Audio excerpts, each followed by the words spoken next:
vamos a ir con el doctor Germán Cisneros. Ya le mandaste un correo. ¿Qué te dice? El doctor Germán Cisneros ya está presente. Ya estamos aquí, Rafael. Ah, qué bueno. Fíjate que el doctor José María Soberanes Díez es posible que tenga ahorita un problema de conexión, toda vez que este día tomó un vuelo de avión y me comentaba que originalmente estaba en un horario, pero que se le pusiera más tarde. En ese orden de ideas, ¿qué te parece, mi distinguido amigo, doctor Germán Cisneros Farías, si inicias ya tu exposición? Yo estoy listo y será un placer iniciar esta exposición con tu venia. Sí. Muchas gracias, expreso mi Pero gratitud. un momento, por favor. Voy a tratar de hacer referencia muy breve de algunos datos que nos permiten identificar la trayectoria académica y de investigación jurídica que a lo largo de una brillante trayectoria profesional académica tiene nuestro ponente, el doctor Germán Cisneros Farías. Es doctor en Derecho por la Universidad Nacional Autónoma de México,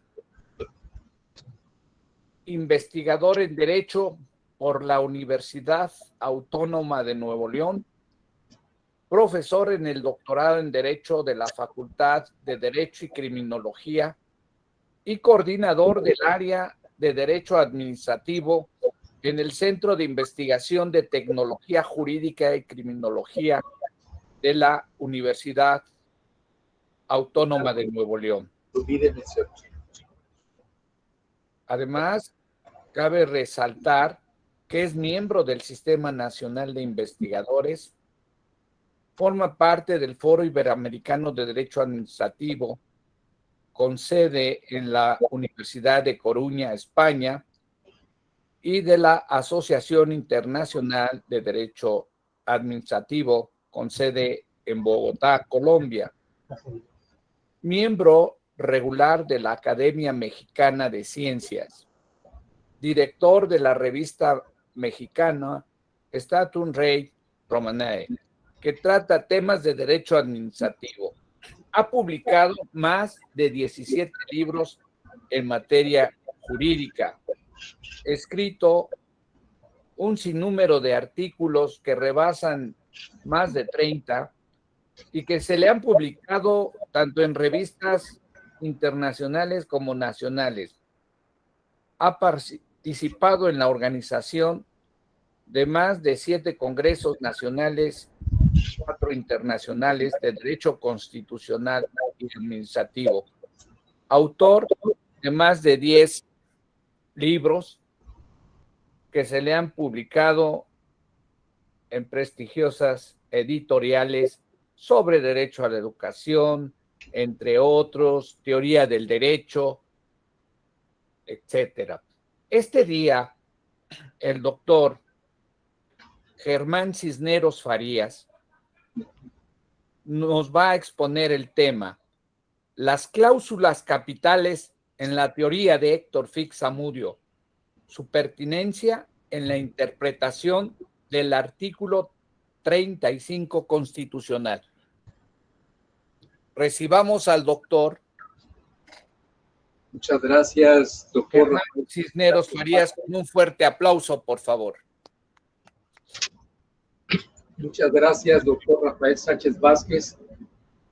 Expreso mi gratitud a la Benemérita Universidad Autónoma de Puebla, al gran amigo doctor Rafael Sánchez Vázquez,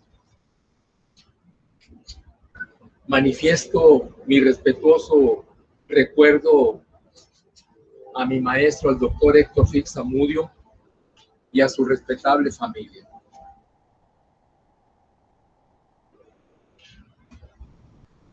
Para nadie es desconocido que la gratitud que tenemos para el doctor Héctor Fix Zamudio sobrepasa los niveles de la sencillez. A partir del año 2004,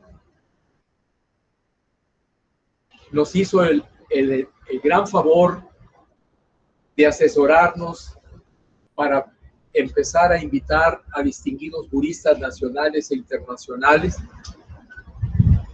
Y después de varios eventos de esa naturaleza, los directivos de mi universidad, debido a su gran colaboración, yo diría inusitada colaboración académica con nuestra universidad,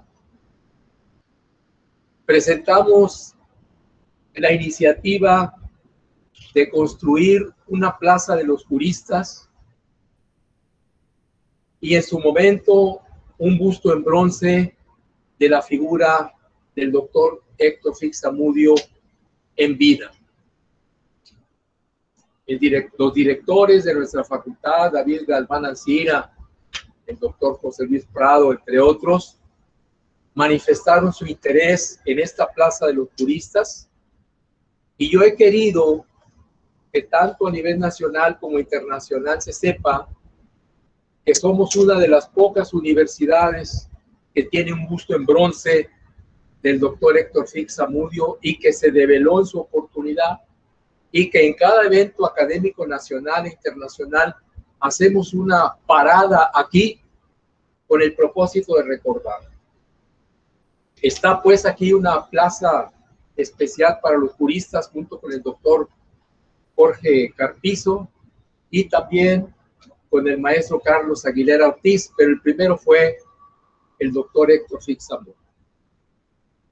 En referencia a ello y a su obra, he querido analizar un tema de actualidad que se refiere a las cláusulas capitales y a la interpretación del artículo 35 constitucional. Comienzo. Una constitución, para que pueda cumplir con el pacto social que ha establecido con sus adherentes, debe ser rígida y a la vez moderadamente flexible. ¿Qué tan rígida y qué tan flexible debe ser? De manera tal que el poder revisor de la Constitución o el llamado poder constituyente no pueda transformar la Constitución ni hacer otra o simplemente nullificarla. Esa es la pregunta central de mi intervención. A partir de la reforma al artículo 35 constitucional de agosto de 2012 y posteriormente en diciembre de 2019, en la parte relativa a los derechos de los ciudadanos para votar en las consultas populares y participar en los procesos de revocación de mandato, adquieren relevancia jurídica dos temas de la teoría político-constitucional: el control del poder y los llamados principios constitucionales fundamentales.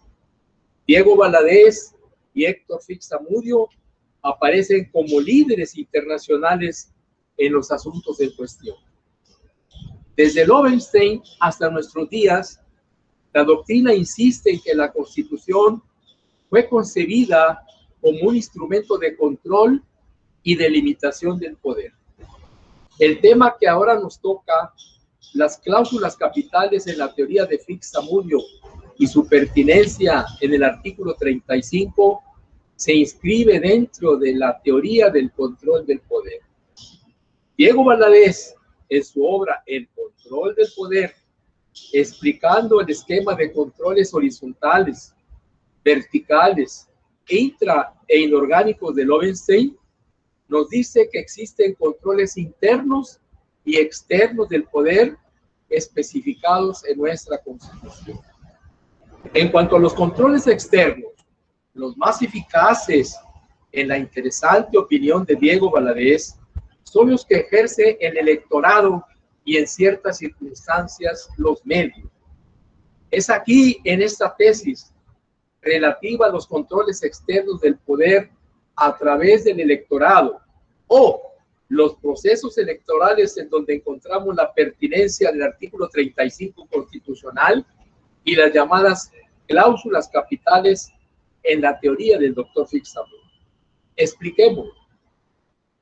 Desde 1999, fecha de la publicación de la primera edición de la obra Derecho Constitucional Mexicano y Comparado, de la autoría de Fix-Amodio y Valencia Carmona, aparece el reproche de tan distinguidos juristas al exceso de reformas y adiciones a la Constitución del 17.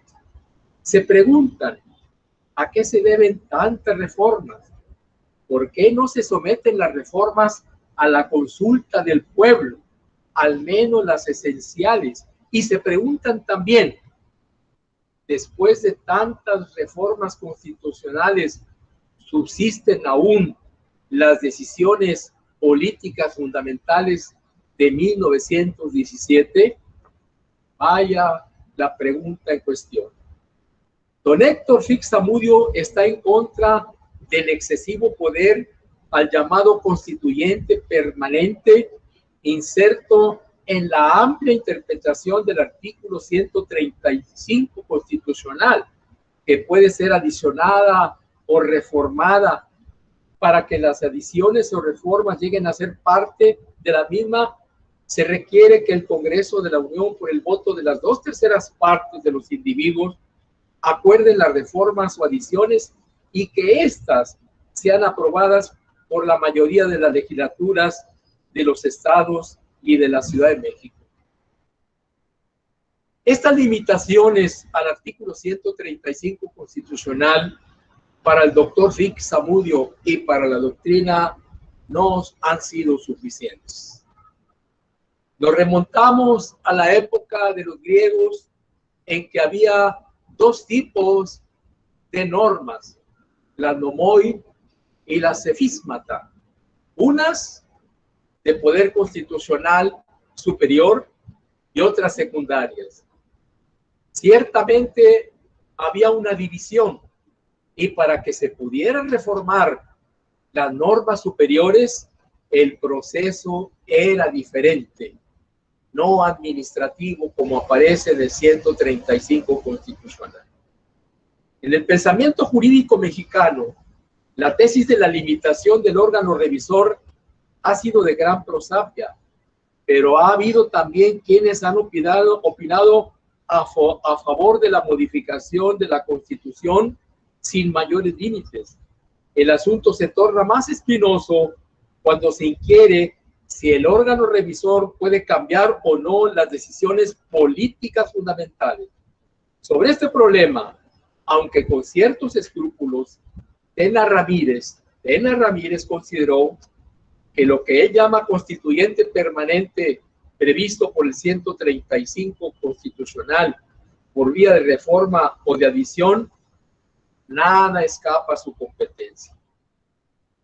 Pero matizó que deben subsistir el régimen constitucional y algunos principios esenciales para concluir expresando: no se puede expedir formalmente una nueva constitución, pero sí se puede darla de hecho a través de las reformas en la interpretación del 135.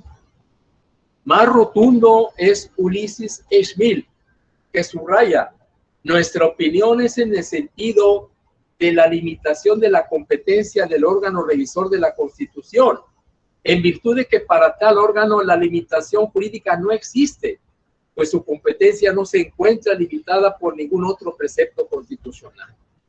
La opinión en contrario aparece desde la Constitución de 24, y así lo presentan diferentes constitucionalistas, entre ellos Mariano Otero.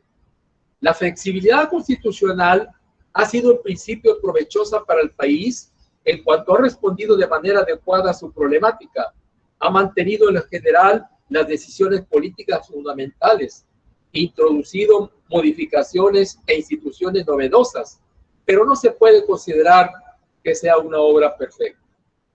Al respecto, Félix Zamudio apunta: en nuestra Constitución del 17 se han considerado como decisiones fundamentales las siguientes, escuchémoslo bien: los derechos del hombre, la soberanía del pueblo, la democracia representativa, la división de poderes, el sistema federal, la institución municipal y el juicio de amparo.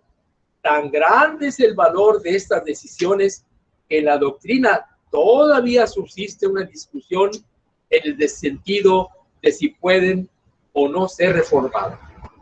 Debido al pensamiento de Félix Zamudio en la obra ya mencionada, que desde 1999 había aparecido, en el 2012 se reforma el artículo 35 constitucional para aceptar por primera vez que ciertas cláusulas constitucionales, principalmente las que se encuentran insertas en el artículo 40 constitucional y en el primero, no pueden ser objeto de reformas tan fáciles, ni mucho menos del contenido de las llamadas consultas populares.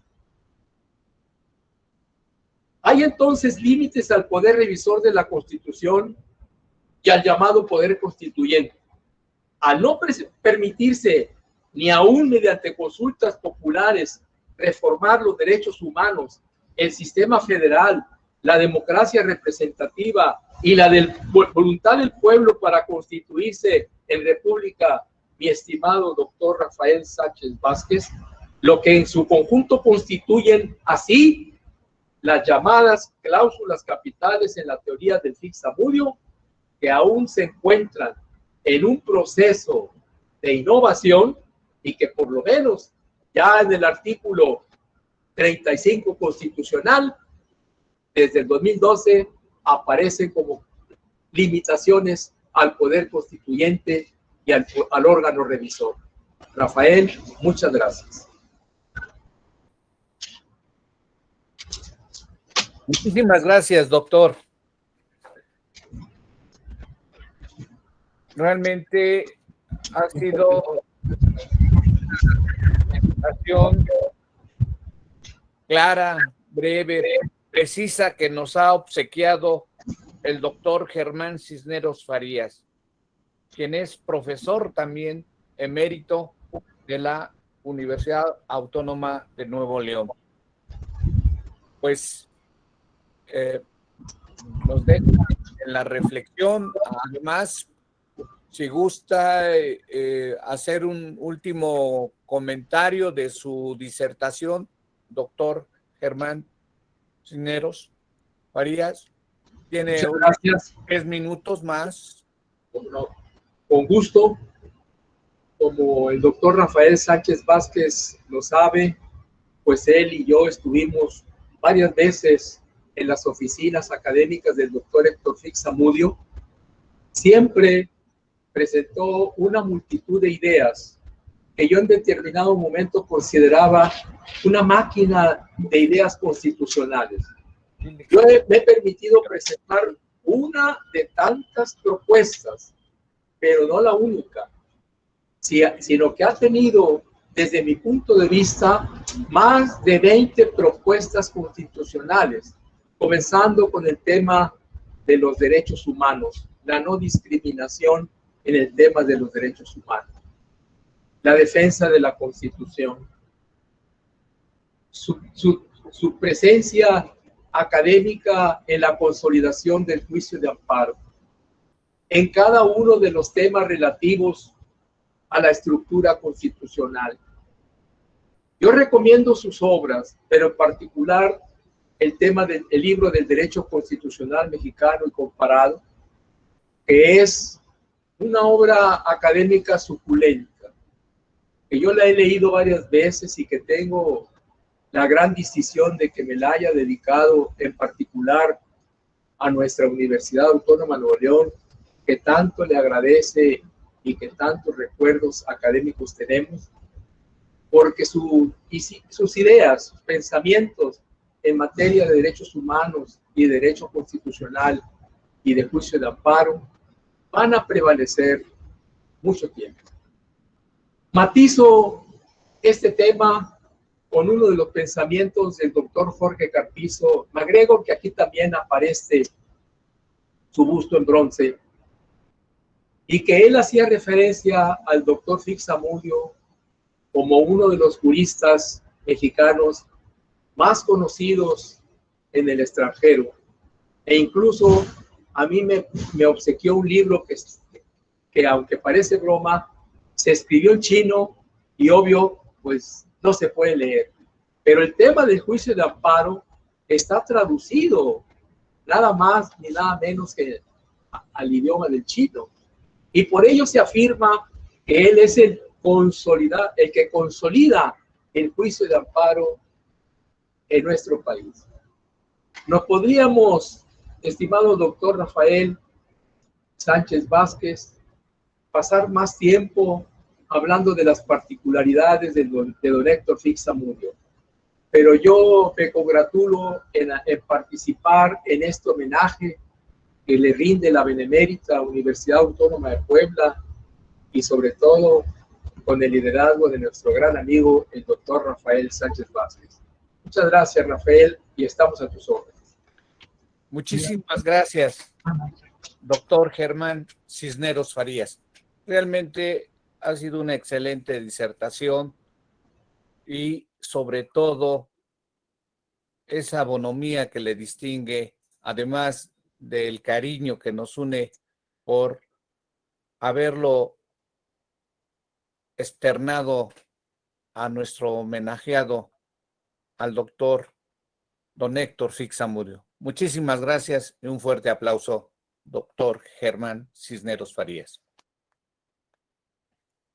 Bien, el doctor José María Soberanes Díaz nos ha escrito un correo que apenas acaba de aterrizar el avión donde se ha trasladado y pues siempre es complicado el llegar a un aeropuerto y posiblemente ese es el problema de enlace.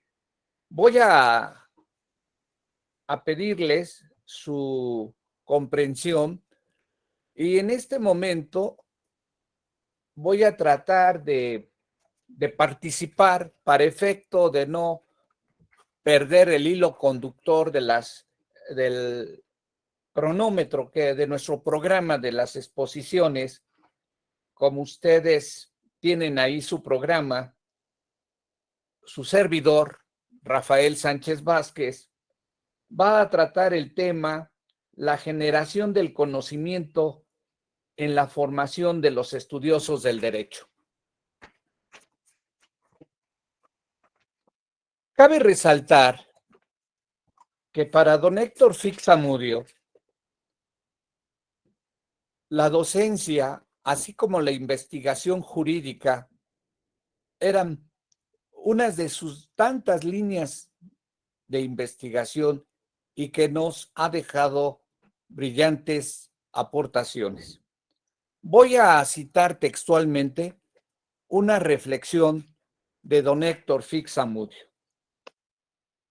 Se padece en Latinoamérica en mayor o menor grado de una enseñanza jurídica de carácter tradicional, que se caracteriza por la clase verbalista u oratoria por parte del profesor y de una pasividad absoluta por parte de los estudiantes. Y si bien se ha iniciado un movimiento hacia la implementación de nuevas técnicas de acuerdo con los adelantos de la pedagogía moderna, se tropieza con enormes dificultades para su aplicación en la práctica. Esta es una reflexión de don Héctor Fixamudio y que se encuentra en su libro Metodología, Docencia e Investigación Jurídica. Esta reflexión aparece en dicha obra en la página 383 de la tercera edición que le publica la prestigiosa editorial Porrúa. Asociando ideas, cabe resaltar que en el año de 1920 y tantos, el distinguido jurista italiano Piero Calamandrei escribió una obra que se intitula Demasiados abogados. Bien, dentro de la demanda que existe de ingreso a estudiar los estudios de licenciatura en Derecho a nivel nacional, cabe resaltar que es muy demandada los estudios de Derecho. Por otra parte, se habla de que existe un número elevado de egresados de las escuelas o facultades de Derecho que no se insertan al mercado laboral. Además, se hace un análisis de crítica en donde se cuestiona a menudo la fecundidad de la creatividad de los conocimientos jurídicos por parte de los estudiosos del derecho. Actualmente se tienen en la República Mexicana más de 600,000 egresados de la licenciatura en Derecho.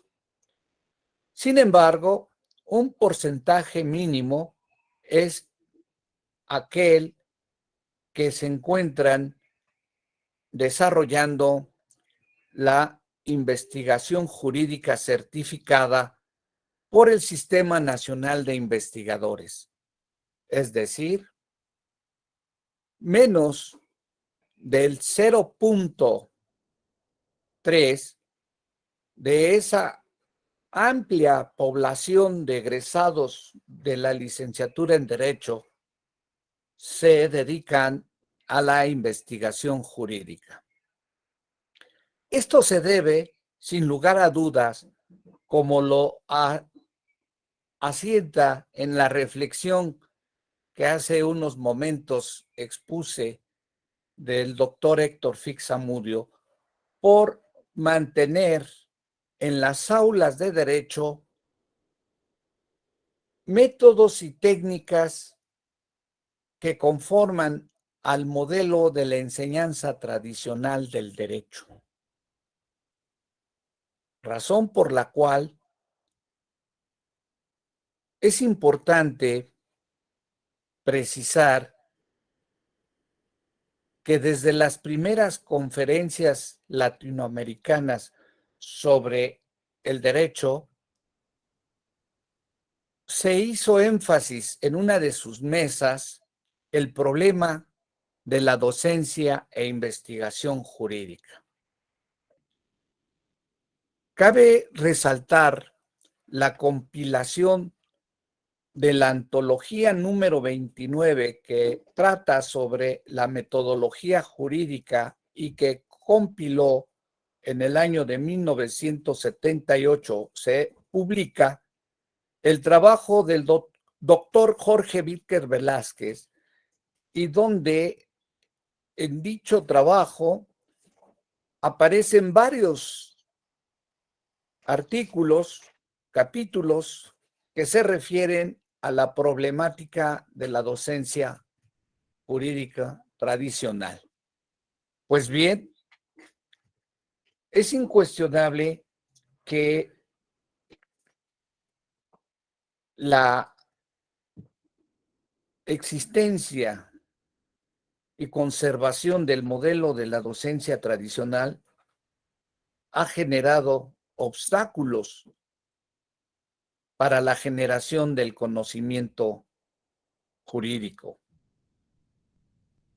razón por la cual considero que seguir perpetuando el modelo tradicional de la enseñanza del derecho obstaculiza, como dijera en su libro Eduardo Novoa Monreal, el derecho como un obstáculo al cambio social, toda vez que ya desde el siglo pasado, en la década de los 30, el destacado constructivista Jean Piaget hacía referencia que no era posible seguir perpetuando la docencia tradicional, razón por la cual considero que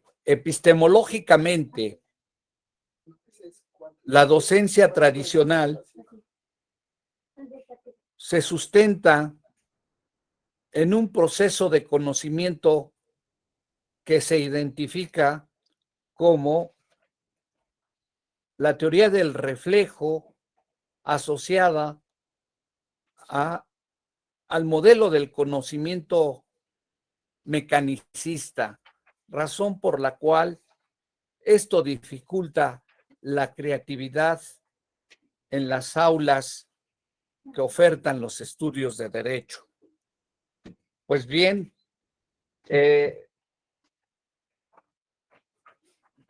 ahí que surgen una serie de interrogantes que nos conllevan a replantear lo siguiente, y que tiene que ver también que muchas facultades y escuelas de derecho forman parte de ese modelo de la Universidad Napoleónica, que solamente tenía como propósito fundamental generar profesionistas liberales. De ahí que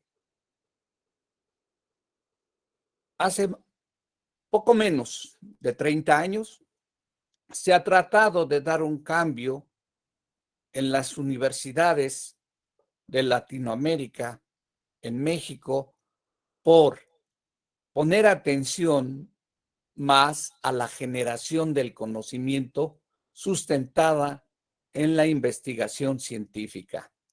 Así pues, debo decirle, y ya está en pantalla, el doctor Carlos Faustino Natarén Nandayapa, quien tuvo el privilegio de ser discípulo directo de don Héctor Fix-Amudio, que me he permitido tomar algunos minutos porque por razones de problemas de tiempo, el doctor José María Soberanes Díez no pudo conectarse en su horario, y entonces, un poco tarde, su servidor pues está tratando ya de concluir lo que he preparado en esta ocasión como participación. Entonces, concluyo. Es necesario que hoy en día tanto los profesores como los estudiantes de las aulas de derecho pongan atención a la investigación jurídica, ya que estamos en el siglo XXI, la era del conocimiento.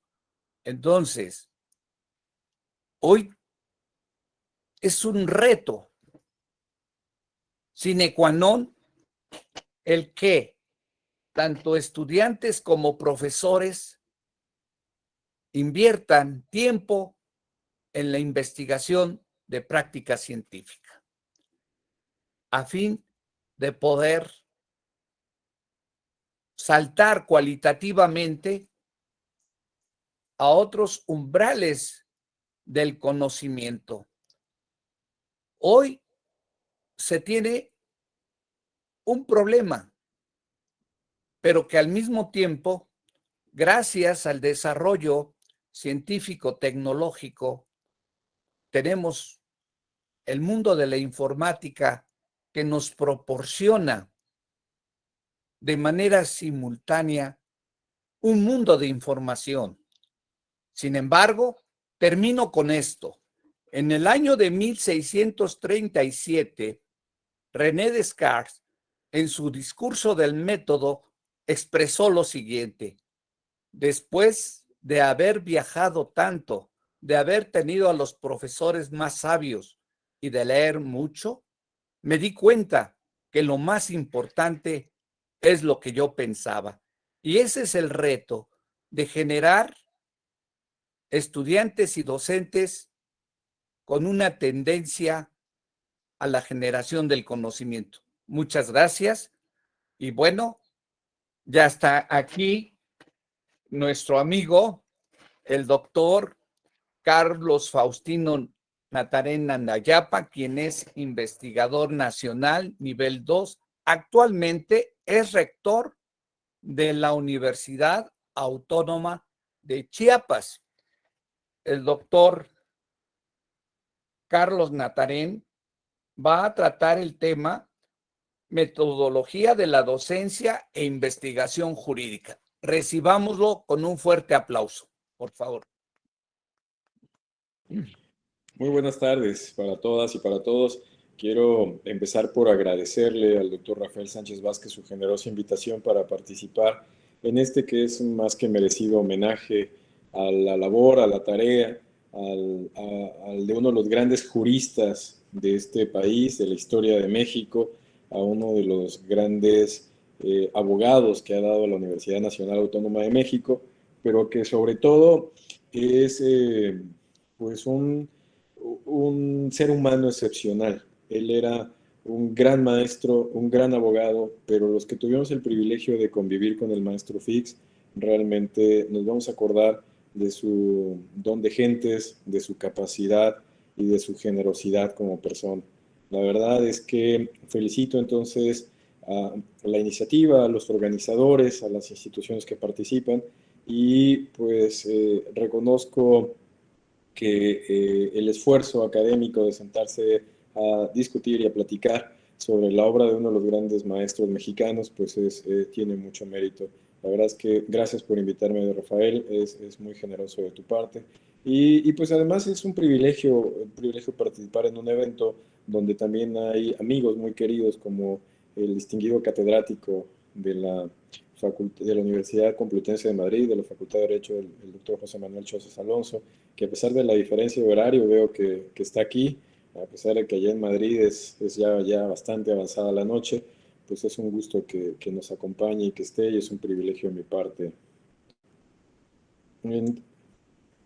Entonces, permítanme platicarles un poquito de qué se trata y cuál es el enfoque que está planteando o que trataría de llevar a cabo en este momento durante los minutos que se me han concedido, tratando de mantenerme dentro del contexto, dentro de la lógica que hay. Yo quisiera hablarles de una de las cosas que al maestro Fix le interesaba muchísimo, de lo que es su libro de metodología, docencia e investigación jurídica, es decir, el enfoque personal de la metodología y cómo el maestro entendía que la labor de investigación construye ciencia jurídica, los matices que él encontraba en esta idea de la existencia de la ciencia jurídica y además de eso, simplemente subrayar un poco la vinculación o la relación cercana, porque vamos a decirlo con claridad, el maestro Fix no concebía de ninguna manera la investigación de una manera aislada o lejana de lo que es la enseñanza del derecho. La verdad es que para él investigar tenía que estar muy, muy cerca de lo que es el trabajo el trabajo del profesor universitario. Para el maestro Fix, entonces, no había investigación real sin que realmente hubiera la transmisión del conocimiento. La otra cuestión, entonces, digamos, como idea esencial que tendríamos que partir del maestro, para el maestro Fix existía una ciencia jurídica, existe, en su momento a él participó en ese debate que además aquí en México se ha llevado a cabo durante mucho tiempo sobre las dificultades de nuestra disciplina cuando se ve desde la perspectiva de las ciencias duras, de cómo el CONACYT y cómo hasta recientemente que empezó a ver esa perspectiva de las ciencias sociales, básicamente durante mucho tiempo los profesores universitarios en materia de derecho teníamos la dificultad de estar evaluados o estar comparados con los productos y los resultados y la metodología de las ciencias más, en cierto sentido, duras, como la física o las matemáticas. De hecho, en este sentido, el maestro Fix, como en muchos otros temas, se adelantó a sus tiempos, se adelantó así como el maestro Fix propuso la creación del Ombudsperson en México 30 años antes de lo que se había creado en este país y durante mucho tiempo lo estuvo impulsando. En este debate sobre cómo evaluar a las ciencias sociales y evaluar al derecho, el maestro Fix, en su libro, que es básicamente lo que quisiera comentar, trabaja un poquito de las ideas principales que tiene en este libro de la metodología, docencia e investigación, que es un gran libro y es un libro que realmente vale muchísimo la pena. La primera cuestión que van a encontrar en ese libro es esa preocupación por justificar, por explicar que realmente existe una ciencia jurídica sólida, una ciencia que admite una revisión cuidadosa. En segundo término, la cuestión que realmente destaca después de esto es que como ciencia propia admite una metodología adecuada. El maestro Fix, en buena medida, yo creo que acá es un tema que vale mucho rescatar porque tiene, digamos, mucha vinculación, mucha cercanía con el trabajo actual. El maestro Fix no entendía de la investigación jurídica como una torre de marfil, como un espacio donde se encerrara un profesor lejano a los problemas de la realidad. Para él, la investigación como tal es identificar un problema de la realidad social, un problema actual, un problema que se vive, un problema que empieza en alguna norma o termina o tiene relación en el camino y en esta sociedad pues básicamente todo se encuentra relacionado con el derecho y eh, eh, él planteaba entonces identificar el problema y a partir de esa identificación, del estudio del problema, incluso muchas veces él decía, no necesitas tener una propuesta concreta, sino simplemente a veces la realidad que es tan caótica y tan confusa requiere de un análisis sistemático y ordenado y a partir de esta propuesta de análisis, de esta propuesta de estudio, ya se está avanzando y se está creando ciencia jurídica. El maestro entonces planteaba pues que el trabajo auténtico de la universidad tiene que estar muy relacionado con la sociedad a la cual se dedica, a la cual está trabajando. La siguiente cuestión y aquí se nota un poco su obra concreta, él trabajaba en concreto con la protección de los derechos fundamentales. Él hizo su tesis de licenciatura bajo la dirección de don Niceto Alcalá.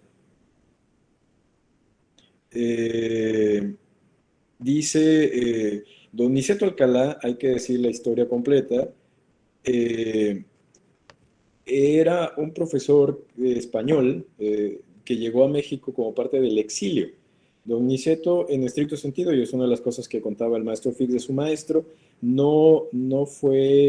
no tenía por qué haberse ido, sino por congruencia personal, él por congruencia personal sostenía que no podía estar durante la dictadura en España. Don Niceto Alcalá, en un principio, se movió hacia Argentina y de ahí llegó a México.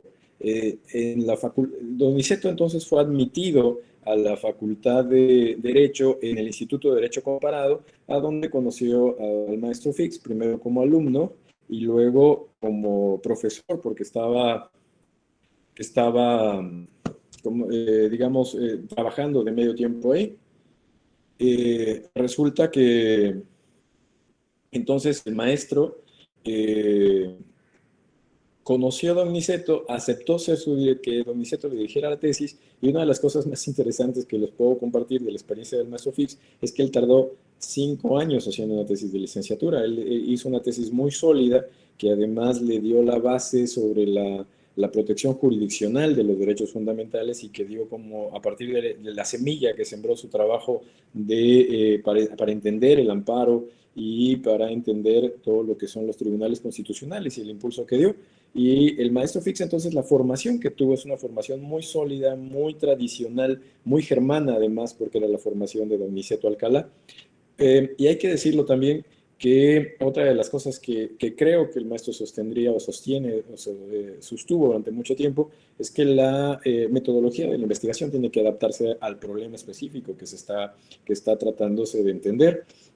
Y otra de las cosas que había que ver del maestro era que en el ámbito del derecho procesal, él decía que había que tener mucho cuidado de no hacer derecho ficción, y que muchos de los problemas de la ciencia procesal están basadas en la resolución y en lo que ven los tribunales. Entonces el maestro, pues también ahí se ve el hecho de su experiencia, de haber trabajado como secretario de la Suprema Corte de Justicia, a donde llegó a ser secretario del Pleno, pues eso mostraba pues esa perspectiva.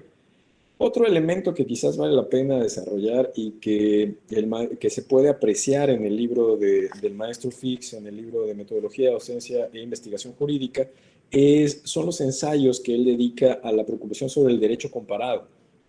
El derecho comparado digamos, era parte del estandarte del instituto donde él formó parte, a donde él incluso genera su incorporación de tiempo completo como profesor de la UNAM cuando él era ya secretario del Pleno de la Corte.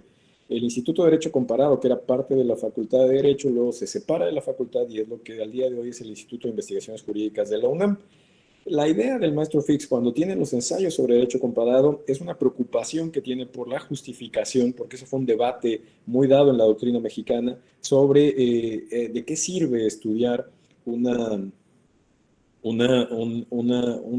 legislación o la jurisprudencia o el tratamiento que le da otro sistema jurídico a un problema parecido.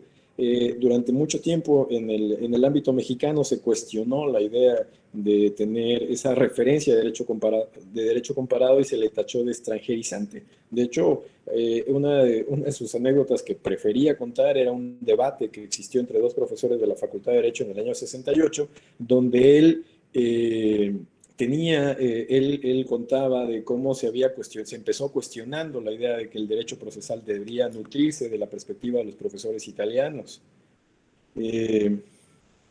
Realmente, para el maestro Fix, el derecho comparado era parte esencial de la investigación, era no una disciplina en sí mismo, sino una herramienta puesta al servicio de todas las demás disciplinas de las áreas del derecho, y entonces realmente el, el planteamiento de la necesidad de conocer digamos, la metodología de la investigación en la que creía el maestro Fix, incluía forzosamente el entender, el pensar en el recurrir al derecho comparado, pero no como se le caricaturizaba de simplemente pensar y ver cómo se hacen las cosas allá para traerlas acá, sino como una forma de entender el contexto, entender el funcionamiento de una norma, entender el funcionamiento de una institución dentro de una sociedad específica con necesidades diferentes. Y eso además encaja muy bien en lo que se ha venido planteando últimamente de construir una ciencia que implique, una ciencia jurídica que implique una especie de aduana ideológica que pueda ajustar, digamos, o presentar propuestas basadas en las necesidades de los mexicanos, basadas en la situación de los problemas sociales que tenemos hacia la salida. Pero bueno, voy tratando de ordenar y de cerrar la conversación a donde vamos. Primero que nada, el maestro Fix, para hacerlo muy al estilo del maestro, donde le gustaba cerrar sus ensayos con una recapitulación y con las ideas específicas, donde además si alguno de los compañeros que está estudiando y que ve ahorita o que me escucha tiene la curiosidad de ver un ensayo del maestro Fix, va a ver que estaban ordenados. Cada párrafo tenía un número y ese párrafo de cada número le permitía al final de cada ensayo hacer una verdadera recapitulación. En sus conclusiones podías encontrar de una manera muy clara las ideas esenciales, lo que él trataba de sostener. En ese punto, miren, vamos a tratar de recapitular y de cerrar con 3 ideas esenciales. Primero, para el maestro Fix, la ciencia jurídica era una ciencia auténtica, pero, ojo, al servicio de una sociedad que lo necesitaba. Segundo punto, la metodología no era una religión, no era un dogma, tenía realmente que adaptarse a lo que realmente necesitaba, el ponente, el investigador en ese momento. Finalmente, la tercera cuestión que creo que es muy relevante, además de, uno, hay auténtica ciencia, dos, hay que adaptarla. La metodología que construye esa ciencia tiene que estar pensada en función del problema al cual se quiere afrontar. Tercero, una reivindicación esencial para el trabajo del maestro Fix era el derecho comparado. Si uno lee un ensayo del maestro Fix, va a encontrar siempre todo un conjunto de referencias al modelo, o a la institución o a la norma que se está tratando de entender en sistemas parecidos. Y de hecho también el maestro Fix tenía ese estudio de nuestras instituciones en otros sistemas comparados. El ejemplo más claro que se me ocurre en este momento es cómo el maestro Fix explicaba el amparo mexicano desde la forma en cómo se ha entendido, cómo se ha recibido en otros sistemas jurídicos. Y por eso permitía explicar la diferencia que existía, por ejemplo, en el amparo español de la República al amparo actual de la Constitución del 78. O, por ejemplo, cómo el amparo mexicano influyó en la Declaración Americana de los Derechos Humanos, el Pacto de San José. Entonces, para el maestro Fix no podía haber metodología, no podía haber investigación jurídica, sino existía también derecho comparado. Creo que hay que cerrar, digamos, pensando un poco en quién era el investigador para el maestro Fix. El maestro Fix consideraba en esa lógica un profesor universitario en México y en Latinoamérica. Tenía que abandonar ese viejo dilema de la enseñanza teórica frente a la enseñanza práctica, buscar un método en el cual, basada en el funcionamiento de los sistemas jurídicos, basado en las resoluciones judiciales, pudiera analizar y extraer los problemas específicos que hay, y tenía también planteado un método, su modelo, digámoslo así, y alguna vez lo planteó expresamente, era un modelo de investigación jurídico comparativo. Esa sería la perspectiva concreta. En conclusión, yo diría que el maestro Fix tiene una formación de origen alemán muy tradicional, que fue adaptando a sus necesidades con los años. Él aprendió mucho de este profesor español, de Donizeto. Él decía que no tuvo que salir a estudiar fuera del país, sino que recibió la enseñanza aquí en México, y por eso decía que había sido todo un privilegio. Y de verdad, Donizeto era un procesalista de primer nivel. Y en esa lógica creo que el maestro Fix fue construyendo una metodología de trabajo propia muy interesante, muy práctica, muy pensada, sobre todo en la sociedad con la que la universidad, y en este caso la Universidad Mexicana, tiene mucha responsabilidad. Creo que el legado del maestro Fix para nosotros, para los académicos y para los profesores universitarios mexicanos, es sobre todo un legado en el que se nos enseña se nos muestra con el ejemplo, se nos demuestra que se puede vivir consagrado a la universidad, se pueden rechazar el canto de sirenas. Al maestro Fix lo invitaron 3 veces a llegar a la Suprema Corte y las 3 veces declinó. Creo que eso es un ejemplo, nos deja un vacío muy grande en la medida de que su prudencia, su sabiduría hace falta en estos momentos en un país como con las circunstancias en las que vivimos. Yo aquí la dejaría para no abusar del tiempo que se me ha concedido. Muchísimas gracias, el doctor Sánchez Vázquez. Un gusto saludar y realmente un gusto estar con ustedes. Muchísimas gracias, doctor Carlos Natarén Andayapa, jurista reconocido internacional y nacionalmente, y sobre todo agradecemos que el espacio que hizo en su agenda, toda vez que actualmente pues tiene el cargo de ser rector de la Universidad Autónoma de Chiapas. Muchísimas gracias y un fuerte abrazo y aplauso. Bien, seguimos con nuestro programa. Está con nosotros el doctor Javier Espinosa de los Monteros, quien nos ha hecho posible la conexión con el doctor Raffaele De Giorgi, profesor emérito de la Facultad de Derecho de la Universidad de Salento, Italia. Bien, el tema que vamos a escuchar es el referente a la docencia e investigación jurídica. Vamos a pedirle de favor al doctor Javier Espinosa que nos haga referencia que en esta ocasión, por razones de salud, no está físicamente en su exposición en este momento el destacadísimo jurista italiano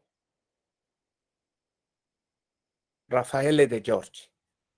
No obstante, comprometido con la investigación jurídica y con esta convocatoria de un encuentro internacional académico, nos ha hecho el favor de enviarnos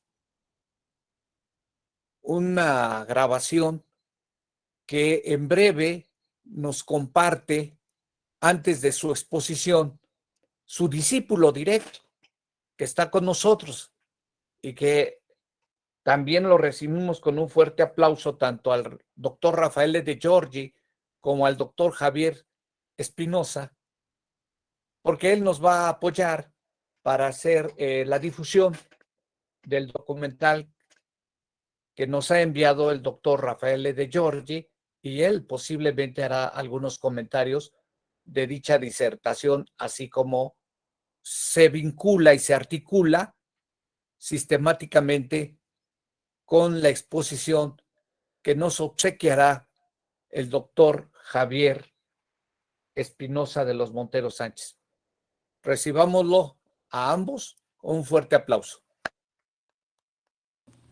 Adelante, doctor. Querido doctor, saludo a todos, muy buenas tardes y bueno, como usted lo ha indicado, querido doctor, el doctor Raffaele De Giorgi se disculpa porque tuvo una situación médica que atender. No obstante, pues hizo una grabación, un video para estar en este congreso, para participar. Fue un poco difícil porque era mucha la carga del video, entonces hizo algo muy resumido porque practicó varias veces y trató de enviarlo, pero era pesado. Entonces, va a ser breve y yo desarrollaré algunas consideraciones de él que deja manifestadas en este video. Se las voy a presentar. Entonces, no sé si alguien me apoya, cómo lo podría compartir en esta plataforma. ¿Cómo podría compartir el video? Yo ya lo tengo abierto el video. u otra es que yo tengo de frente aquí otra computadora y lo puedo...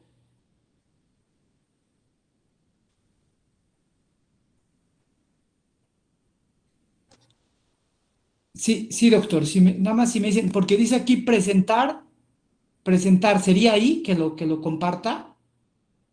Sí, sí, por favor. Si no permite, a ver.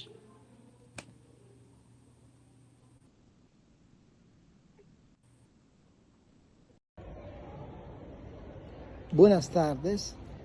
Disculpen, por favor, no tener la posibilidad de participar directamente a este evento, pero la diferencia horaria entre Europa y Latinoamérica impide mi presencia.